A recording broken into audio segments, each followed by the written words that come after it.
Welcome back, everybody, and we are now on the Yoga Sutras, Section 1, or Chapter 1, you could say, Sutra 3. And these are the books that we're studying throughout this series. I also have looked at many other books, as I've mentioned before, listened to audio programs. Sometimes I'll bring a little bit from there as well in my understanding. And as always, we see the Sanskrit read out, and then the interpretation of some of what the Sanskrit words mean. But essentially, this is how Swami Satchidananda says, the seer or self abides in its own nature. Now, this is basically what we've learned in Sutras 1, 2, and 3. What is yoga? Yoga means to join or yoke or yug. Yoke is similar to the oxen, where we learn how to not only join ourselves to the oxen, but restrain the oxen so the oxen will go in the direction that we want, plow fields, etc. The same is true with yoga. It is about learning to restrain the modifications of the mind stuff, Sutra 2, Chitta Vritta Nirodha, so that we can move the mind in a certain direction. What for? To realize the self that we are. And this is pretty much the summary of the entire Yoga Sutras. If you want, you can stop here and now go practice. But the Yoga Sutras teach us how to practice this. So here's a little bit from Swami Satchidananda's books, and sometimes I'll put the whole thing in because it's really short. Sometimes I just take bits and pieces. I encourage you to read all these books yourself. But he is essentially saying you are the true seer. You are not the body, not the mind. Immortal self am I. A lot of people say that. Not the body, not the mind. Immortal self am I. You are the knower or the seer. You always see your mind and body acting in front of you. And there's quite a discussion that you'll see in some text about how you can realize you are the self by looking at anything that you can observe out there is not you, because it's separate from you, because you can observe it. But we're not going to get into that discussion. I've watched videos where they're taking hours to say that very same thing. But essentially, you know that the mind creates thoughts. It distinguishes and desires. The seer knows that, but is not involved in it. It observes it. But to understand that eternal peaceful you, the seer, the mind must be quiet. That's the training we're getting to. And not quiet where the mind is just dumb and dull and not doing anything. The mind is in a state of wakeful attention, we could say. Otherwise, the mind will distort the truth. That means you think you are the reflection in your mind, or your body, or your sensations, or your emotions. If the mind has a lot of waves, like the surface of a lake, you will be seen a distorted reflection. If the water of the mental lake is muddy or colored, you see yourself as muddy or colored. To see the true reflection, see that the water is clean and calm without any ripples. And I put in yellow here things that I think are really important points from the quotes here, the things that they say. When the mind ceases to create thought forms, or when the chitta is completely free from vrittis, it becomes as clear as a still lake and you see your true self. The vrittis are everything out there that we perceive with the five senses, or everything that we think in our minds. And we have to become free from that. This was what we learned in stanza or Sutra 2. And when that is the case, the lake is clear and can truly reflect the self above, or the mind is clear and we can truly see the self that we are, depending on which angle of this we want to come from. And this lake metaphor is something I've seen in a lot of these books. It's a quite common metaphor to describe this process.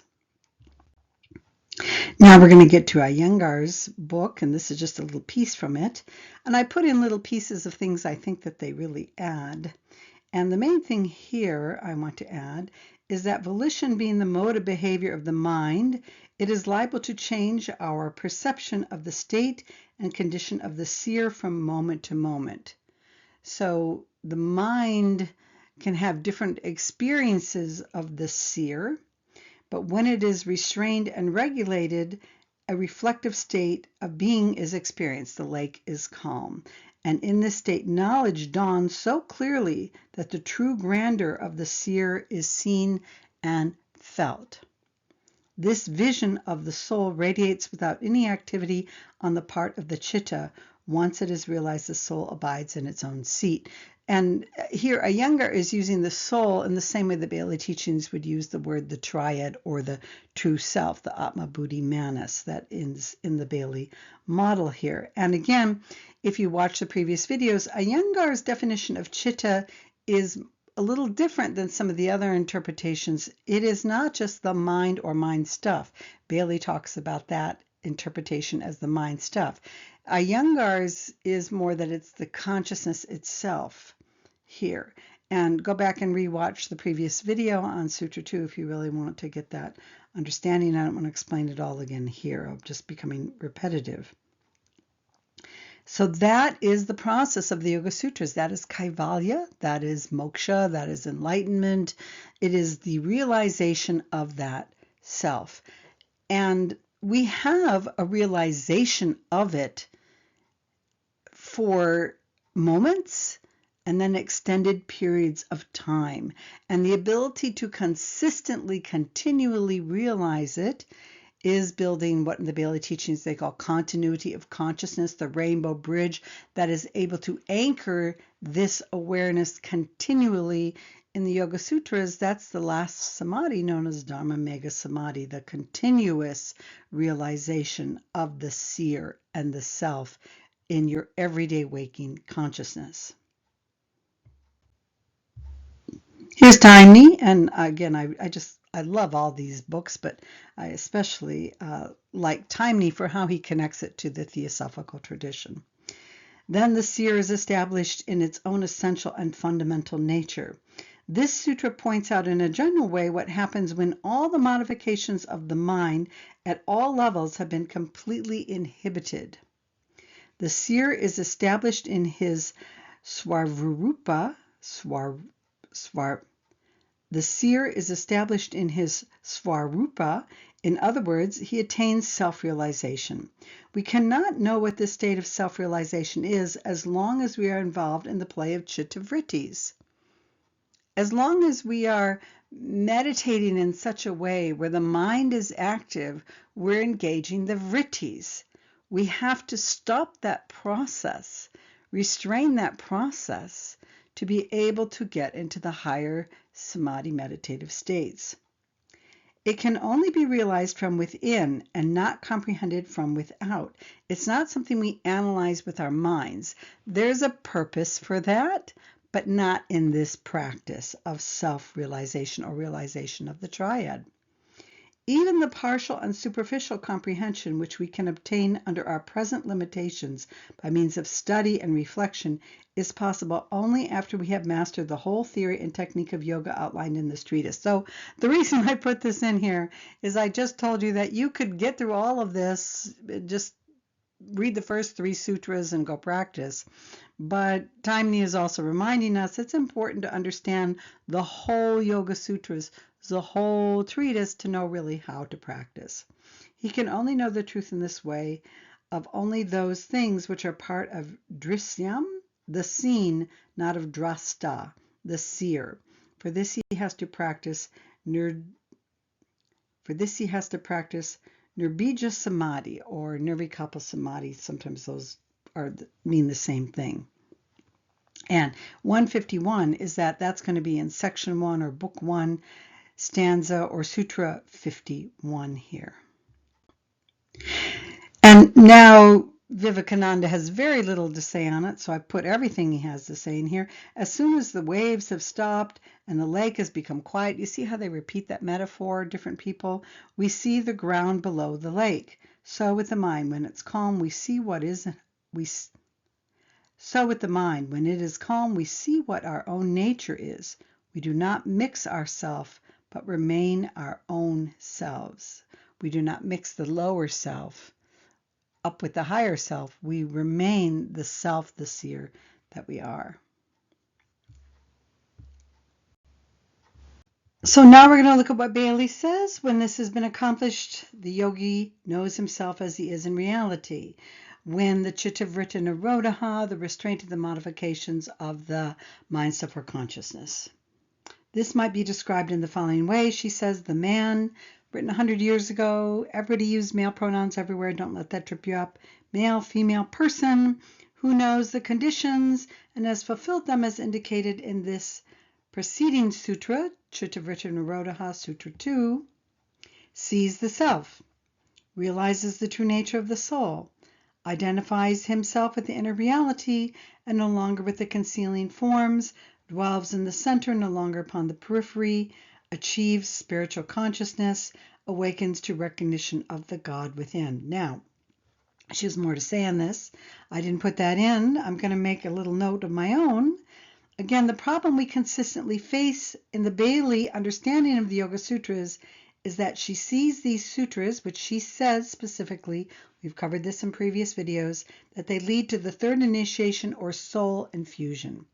And that is not the self that is being talked about by pretty much everybody else in their interpretations of the Yoga Sutras. The self would be the true self, where you reach Atma, or the Purusha, the absolute, the one without a second, the void, and so forth. It is true we awaken to the God within, and we see the self, but we need to understand that that self is Atma, the true self, or the triad, or the absolute here. And so you might wonder, why do I even bother them with Bailey? Because the Soul to Spirit channel draws from a lot of the Bailey teachings. I'm not somebody that agrees 100% with what she says.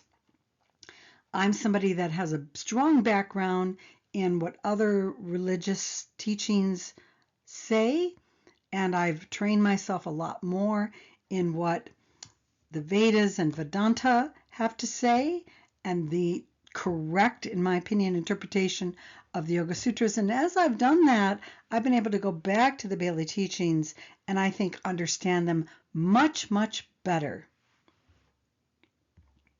So along those lines, here is pretty much the original Bailey chart. Here is the extended chart I've made using a lot of her different terms here. And this is where she says we go. The soul, the causal body, on the plane of the solar angel. And that is, again, not correct. We're going to Atma. We're going to the triad, the true self here. And these are the Yoga Sutras and the techniques that get us there. And so many people in the Bailey teachings, they don't understand the Yoga Sutras. They don't understand the techniques. The techniques of initiation in the Bailey teachings is based on the Yoga Sutras. That's why it's there. This is the practice of it, not just talking a lot of the talk in the Bailey books, which I myself did for a long, long time, until I became aware more of the Yoga Vedanta systems of approach. And that helped inform me much, much better of how to truly approach this Bailey model, and that's what I'm sharing with you here. And finally, I want to give you this chart, which lets you see the Theosophical system, the Vedanta system, the Mahayana Buddhism system, and even the Christian system, and how they line up with these techniques as well, and how they line up with the Bailey model as well. Just want to throw that in there. I'm not going to go through it. You can pause the video if you want to look at that. We're done with this particular video. Thanks so much for watching. And if you're watching this on our Patreon channel, I invite you to go through the different videos and training that is here, and to comment also on our message boards. If you want to comment on this video, I do respond to all comments.